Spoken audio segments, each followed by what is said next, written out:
Boa tarde. Nesse segmento do Visão Libertária, vamos ao artigo sugerido por Rodolfo Andrello, escrito por Gala Hall, revisado por Leafar e narrado por Roqueiro Libertário. Realidade se impondo à burocracia. CFM libera a telemedicina no Brasil para conter coronavírus.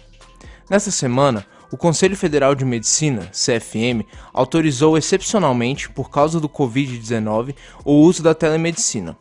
Em ofício, o ministro da Saúde, Luiz Henrique Mandetta, reconheceu o uso da teleorientação para ajudar o encaminhamento de pacientes possivelmente afetados pela pandemia.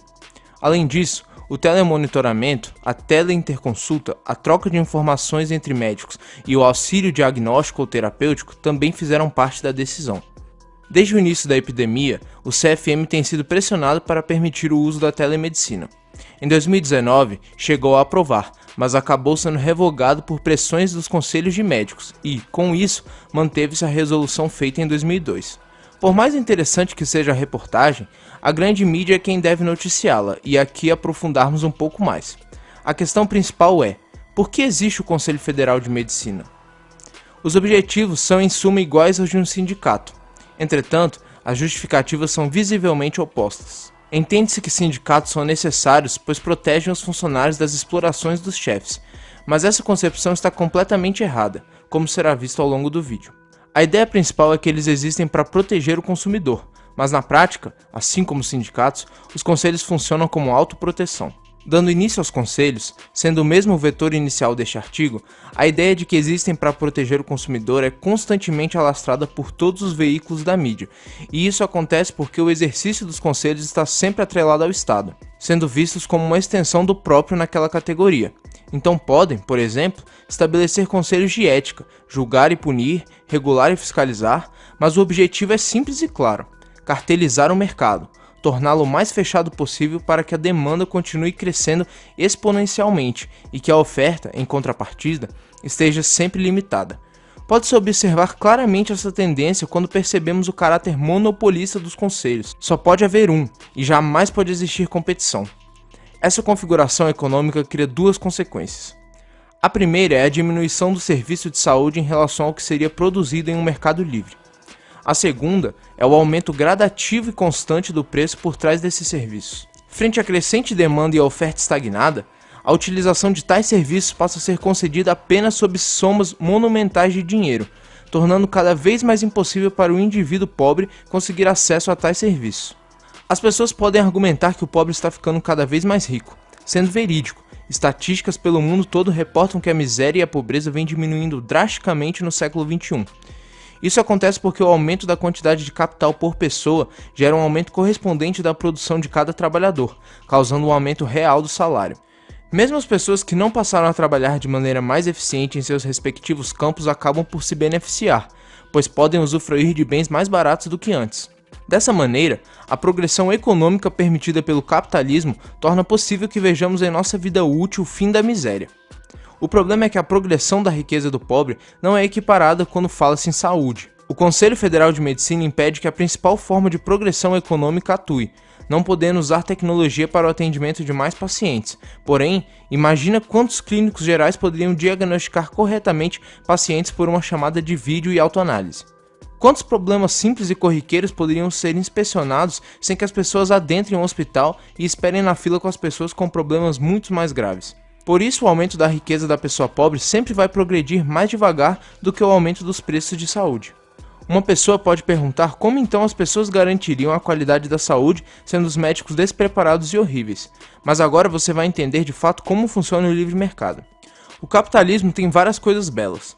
A forma como preços funcionam para garantir a melhor alocação de recursos mesmo com informação limitada, a forma como as pessoas, mesmo pensando nos próprios interesses, precisam ajudar e serem ajudadas por outros para progredirem. Nessa linha de pensamento, uma das coisas mais incríveis do capitalismo é que o próprio, em essência, sempre busca garantir o melhor serviço possível sob o menor preço. Isso acontece por causa do motor do sistema, a competição.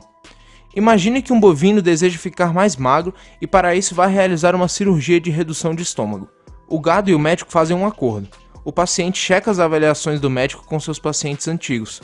Quantos estão satisfeitos? Quantos deram 5 estrelas para ele? Quantos comentaram que estão satisfeitos? Peraí, esse método de avaliação é tão eficiente e rápido, por que raios não temos isso agora? Pergunta um bovino. Simples, porque é proibido. O Conselho Federal de Medicina proíbe avaliações públicas de serviço. Não só isso, mas denúncias médicas são em sua esmagadora maioria tidas como confidenciais. As pessoas não podem ter acesso a elas, mas vamos supor que o bovino vá em frente e contrate um médico. Se esse fizer uma burrada e realizar a cirurgia de modo insatisfatório, além de ter de responder o processo do senhor bovino, ele deixará de receber pacientes. Os pacientes que ele já tem poderão ir embora com medo, e o histórico acaba por diminuir a quantidade de pacientes que vai tentar a sorte com esse médico. Por outro lado, se ele fosse muito bom, receberia cada vez mais pacientes, seria recomendado pelos consumidores satisfeitos e seria recompensado pela sua eficiência.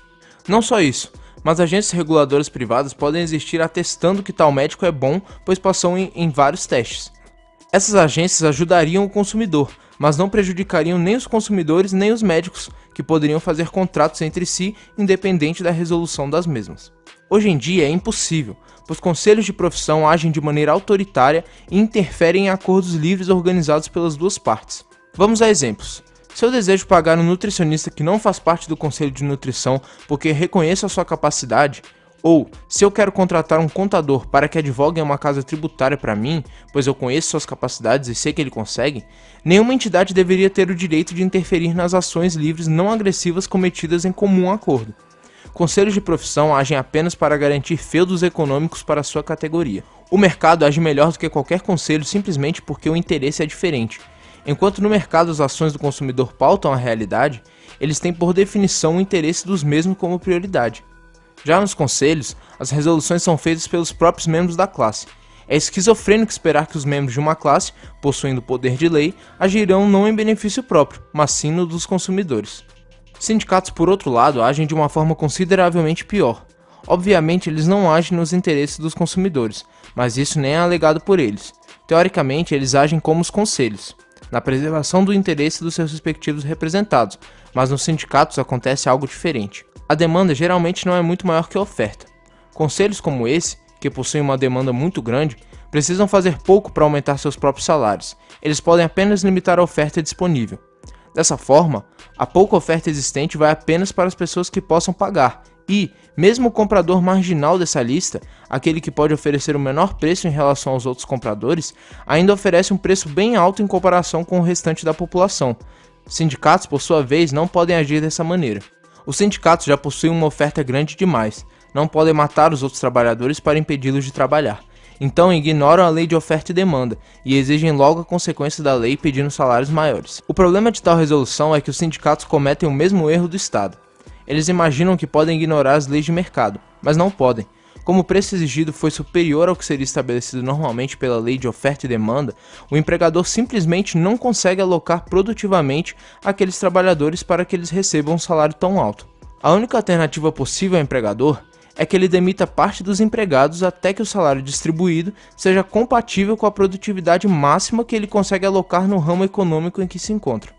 Essa consequência ainda é exacerbada se as ações dos sindicatos ficam invisíveis ao público, que, por sua vez, observa os salários altos e estuda ou se dedica para tentar tal profissão sem a menor ideia que o desemprego nesse setor é muito mais alto do que normalmente seria pelas ações causadas pelo sindicato. Sindicatos, portanto, não agem em benefício de seus representados, eles agem em benefício de si mesmos, já que os representados muitas vezes são mandados embora pelas ações de seus representantes. Portanto, espero que tenha ficado bem claro que nem sindicatos nem conselhos de classe agem com a intenção de ajudar ou beneficiar o consumidor. Muito pelo contrário, os conselhos que por sua vez usam essa desculpa apenas beneficiam a sua classe, e os sindicatos nem aos seus representados ajudam. A única coisa que pode te ajudar é a liberdade de mercado. Obrigado pela audiência. Se gostou do vídeo, clique em curtir e compartilhe o vídeo em suas mídias sociais. Se inscreva no canal e clique no sininho para ser avisado de novos vídeos. Até a próxima!